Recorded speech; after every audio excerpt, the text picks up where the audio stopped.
Hey guys, so for everyone who doesn't know who I am or who doesn't know the channel, my name is Niels Olderb and I'm in Shenzhen, China, reporting for you from the coronavirus, but actually really talking about all Amazon e-commerce, Amazon FBA related things, sourcing your products in China, importing your products from China.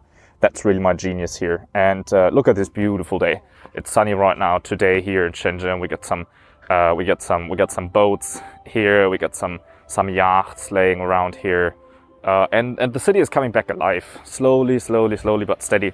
The whole city is coming back alive. It's what's kind of like a ghost town here during the last 2-3 weeks, following up from Chinese New Year, really, where the coronavirus is really noticeable, where you have a completely different life, right? It's very silent in the city. You can't go anywhere. All of the restaurants are closed.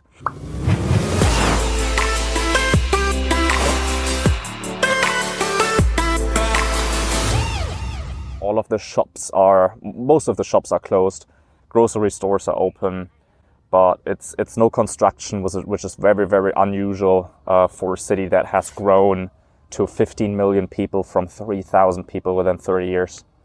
And I just wanted to talk to you today about everything related. I wanted to give you a little bit update on coronavirus, how that affects your Amazon FBA business, how it affects your dropshipping business, or generally if you're importing products from China, if you're ordering products in bulk. So I want to go over a few things today. One is shipping issues, how the virus affects shipping at the moment. Another thing is when you can start ordering again if you're a dropshipper, and how about your bulk orders if you're doing private label products, if you're customizing products, if you have products that need to be produced that are custom made for you. So I just wanted to go over all of those points real quick and just give you the whole overview of what stage is the virus at.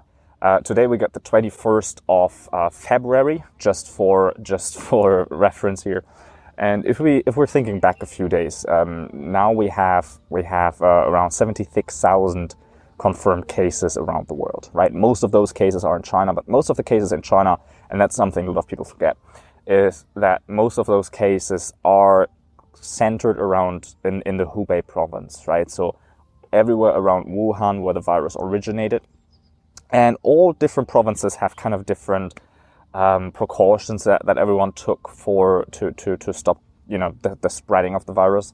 Obviously Wuhan as the capital and the whole province around it is the most strict, where lots of people can't leave the houses, where only one person per household a day is allowed to go out and to buy groceries, just to stop people going everywhere. Everywhere else, I can speak about Shenzhen and Guangzhou. We have the case that you can still go out, you can still go everywhere, mandatory to wear masks, obviously.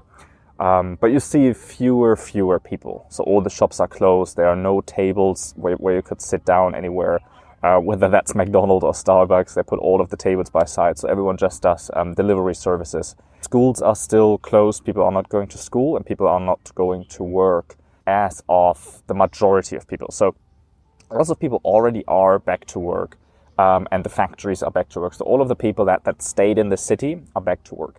The one problem is all of the people that are from outside of the city. So especially in Shenzhen, from those 15 million people, probably 14 million don't live in the city or don't come originally from the city.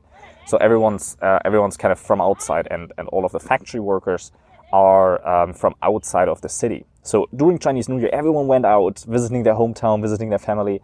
And the problem is that now then the city closed down and say, hey, we cancel your train tickets, we cancel your flight tickets, you can't travel at the moment, you got to stay where you are, you have restrictions on moving. So the people are not back. We have some people and some companies start working again, which is cool because you can get quotations again, you can reach people at the factories again, you can get feedback from those factories, which is cool. But I just met a friend yesterday who owns a factory here in Shenzhen, China, and they have 200-ish employees. And I think 25 people are back. The rest of the people is stuck somewhere else, and the rest of the people, the majority of those people are production people. So they can get, they can quote people again, they can get prices out, they can give you information, they can give you, send you samples, send out what they have in stock. But they can't produce as of now new orders. You can place your orders, they happily accept your money, but it will take a little bit longer. It's going to take a little bit longer for a few reasons now. First of all, the people aren't back. Second reason is that lots of people, so if you're just starting to source, you can start now. If you're just starting out, you can start, you can get out and reach out for quotations again. We have a buying office here in Shenzhen where we help you source your products and get quotes and find a supplier. So if you're interested in that service, we start again, we get feedback again from suppliers. Just fill the email or follow the email that you can find below in the description here. Saying most of the people are coming back now. If you're just starting to order your products, you can do that again. If you're awaiting production from the factory that already produced your items, you're probably going to have to wait a little bit longer. So it's still going to take a week or two for a lot of people to come back to work. So that means for you, if you're ordering products that you already have with a supplier, now the reorder is going to take some time. And that's not only for the people coming back. If you ordered before in China, if you're doing it for a while, you will know that the after Chinese New Year, it's always a critical time, right? Before Chinese New Year, after Chinese New Year, it's crazy busy, right? So people, when you want to place an order, everything takes longer time. The prices go up a little bit.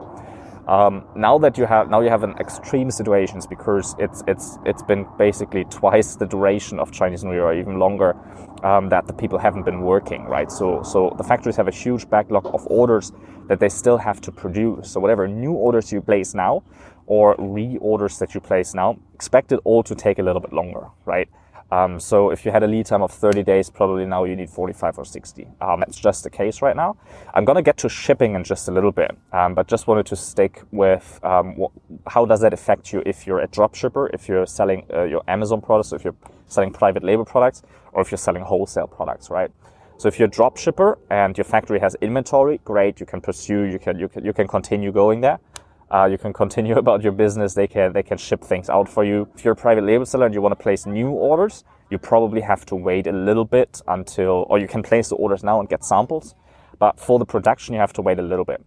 If you're ordering bulk products and the factory doesn't have stock, same situation. It's also going to take a little bit. If you're placing a reorder with your supplier, they're probably going to give you a higher priority and more weight for your order, right? But it's also going to take some time now for them producing. Production time is not the only problem. The second problem that you have here really is shipping. So what you do with what I mean with the shipping problem is there are two ways of shipping, or two main ways of shipping, right? There's the sea shipping, and there is shipping by air. And both of these have a little bit of an issue, and I'm going to elaborate on that, and also going to tell you why people see it a little bit too critical, right? So one of the reasons that to understand air shipping, how that's handled is half of all air shipments nowadays are handled by commercial flights. So by passenger planes, they just next to your luggage in the plane, they just put the packages from people, right?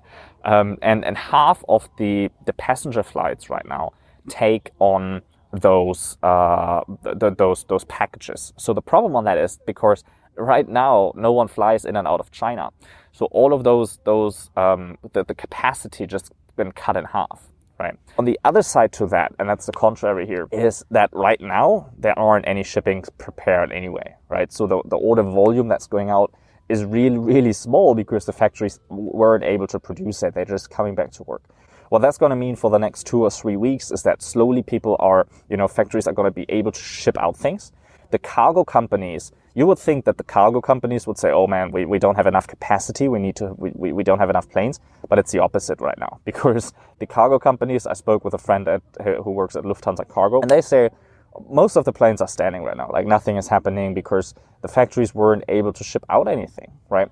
So what's going to happen in the next 2 or 3 weeks is that slowly people are going to pick up shipping out their products again. And then what that means is that more and more planes are going to be used again, but you're not going to have a huge backlog on those where you say, hey, we don't have enough capacity to ship all of these things. It's definitely going to get better as soon as airlines start flying out.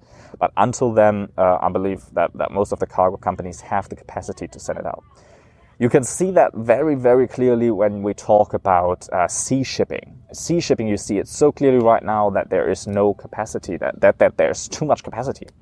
It's way too much capacity, though there is a huge backlog of orders and it's all going to come at once. as of now, the sea shipping, the companies have a big problem because they order their boats to be, or they plan ahead, right? So they say, okay, this container ship has that capacity. They're going to be a week after Chinese New Year, 2 weeks after Chinese New Year, which is now, they're going to be at the port of wherever that is, Hong Kong or Shanghai or Ningbo, wherever you're shipping from, right? So the boats are there. The problem is that the factories weren't able to produce the orders as announced or as planned. So most of the boats that are going out are just 10% loaded, right? Which is a huge problem, obviously, for those companies, because if you're just loaded 10%, their margins are so tiny, it's so competitive that you have a big problem, right? So wherever you're shipping from, and I'm not speaking about like those little boats. I'm not sure if you can see them from here. I'm not speaking about those little boats here. I'm speaking about the container ships. That's Hong Kong, by the way, over here. So I'm not speaking about those. I'm speaking about the big vessels, the big boats. They're not getting full, and they cost a lot of money to operate. So the problem, what happens with these boats is that they go and they pick up some more cargo on the way from other countries. But that's really it. So right now the capacity is so huge. They can plan ahead a little bit for what's going to come. But still, the whole shipping time is gonna, at the very beginning, if you're lucky and you get to ship out your things in bulk now, shipping time is gonna be no problem. You're gonna be able to ship your things super cheap. But in a few weeks from now, let's say months from now, when all of the factories are ready to ship their product again, then you'll have a problem to book your shipping. So make sure that you check early enough, that you book early enough, and that you plan in some more time. It might make sense to order a little bit more of inventory, actually. If your supplier is going out of business, let me know. We very quickly can find you a new one. But if your supplier is producing your order, just order twice. If you can, order twice as much, because also over the next few months, it's going to take a little bit longer for all of those products to be produced. So how the virus is going right now is the numbers of cases that are coming in addition to the cases that are already there are declining. So the whole cases are not declining, but what's declining is the growth is declining. So a week ago that we had like 3,000 or 4,000 people a day that were added to it. Yesterday I think it were like 400 people that were added to that list. So that's not a lot of people compared to what's already on the list. We have more cases of people being cured than cases of people being added. Which is great right now, and so perhaps they put out some estimations that they say, hey, okay, we put on a deadline if nothing major happens for the next 2 weeks here in Shenzhen, we should have beaten the virus in this province. For Wuhan, they give it 40 days. So if in the next 40 days nothing major happens, and because people are very, everyone stays home, no one's going out, no one's interacting with anyone. So in really putting the efforts in to kill the virus, and that's working out. So but they're gonna need a little bit more time. So 40 days they have on the count on it for the next 40 days. Nothing happens in Wuhan. We could have beaten it, and obviously that would be great. Everything could be going back to normal. But you'll see that everything is still affected.